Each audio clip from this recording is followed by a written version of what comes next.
Tshwane Mayor Brink's State of the City address being interrupted earlier today. He was supposed to reflect on work done over the past years and highlight the city's plans and projects for the year ahead.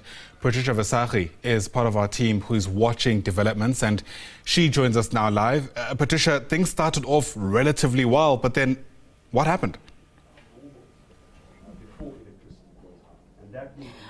Well, good morning, and of course to our viewers. The Tshwane Mayor has just completed his State of the City address here at Tshwane House. Of course, started much earlier than scheduled, which came to the surprise of a lot of people here. A lot of the opposition were not even seated yet. Media had not arrived, but the address started, so that threw a lot of people a little bit. So it concluded much earlier than anticipated. Of course, you'd understand that a barrage of issues, are at the center of a lot of complaints in the city of Tshwane. In particular, that goes to the heart of service delivery, the water crisis, the electricity-related challenges. Just yesterday, a substation that burned down in Mooikloof that, of course, left large parts of Pretoria East in the darkness. And this particular power station follows many others that have burned down in recent years and perhaps recent months, and that obviously putting much pressure on residents, in particular now, if this happens just on the brink of winter, a lot of people being without electricity. But as I said, most part of the mayor's address dealt with the issues around service delivery,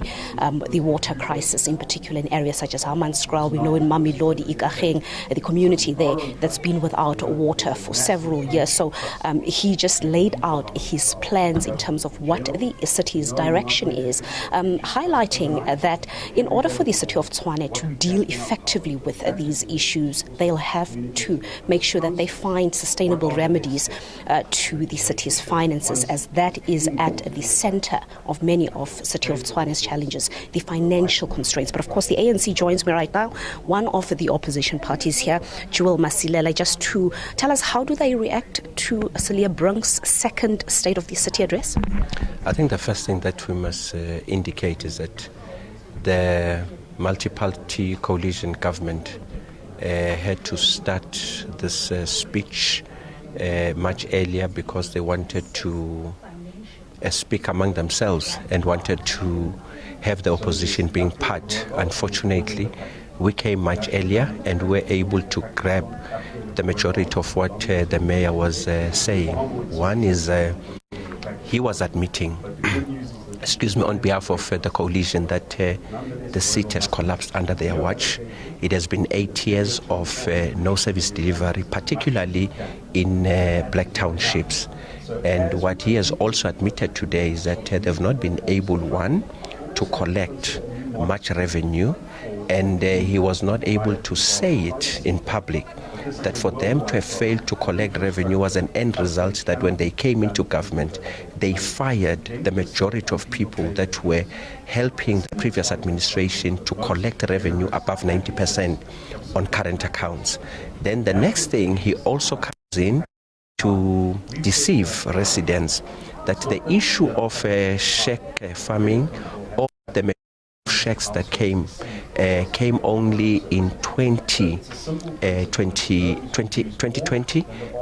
during the COVID period, when in fact the massive invasion of municipal land started in 2016 when they were in government jointly with the EFF.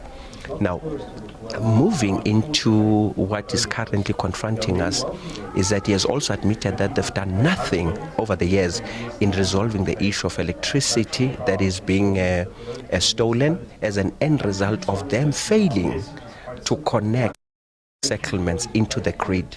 And this is an argument that the ANC has been raising, that these people are in those informal settlements, they use water, they use electricity. Now the city has to connect them such that the unaccounted for water and electricity is reduced.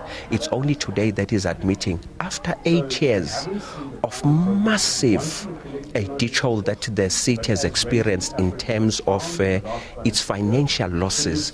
Then he goes on to say that the security detail security companies that have been providing a service in guarding the infrastructure of the city. The issue of water in Mamelodi and other parts has been an end result of their administration pulling out security guards. And then now he's talking of technologies that are going to be brought in. And we know that these people that are going to be brought in against the warm bodies of people that have been guarding our infrastructure over the last 15 years and not having had the problems that we are experiencing now. It's actually getting or giving people who are joined with the DA taking part in these transactions, which is something. Does that mean that you do not have any confidence in the mayor's address? We do not have confidence in his address, nor are we having any confidence in his leadership and the contingent of his mayoral committee. What are you calling for? Is the ANC calling for anything in particular if you are not confident in the mayor, not confident in his address? And clearly it seems like you do not believe that he has the right solutions to resolve the issues in the capital city. Is there anything that you are planning against this, that you're calling for?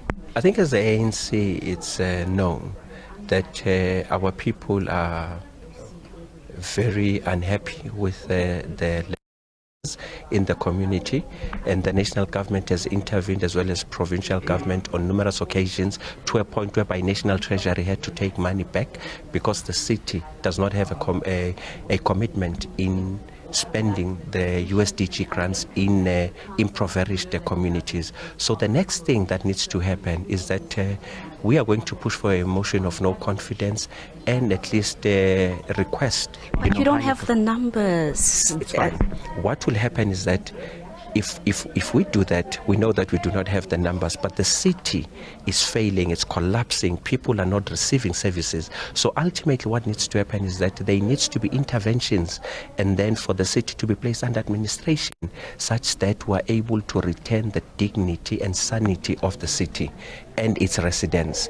Now, under this administration, we will not be able to optimally get what the people of the city are requesting. Yeah. All right, thank you so much. That, of course, being Joel Masila here. Silela, I have the Tshwane Mayor Cilliers Brink just here next to me. Let's quickly get a word from him. I think many of us are wondering, why did you start your speech so early? Very sorry about that. Obviously, usually politicians are late. We're not usually early. But I think it was a misunderstanding between us and the Office of the Speaker. Apologize for that, sincerely. But very happy to brief you on what was said in the speech. All right, thank you so much. Of course, he's waiting just to address the rest of the media, just getting ready there. We'll take him just now to hear what exactly he's going to tell the rest of the media. Therefore, now we toss it back to studio.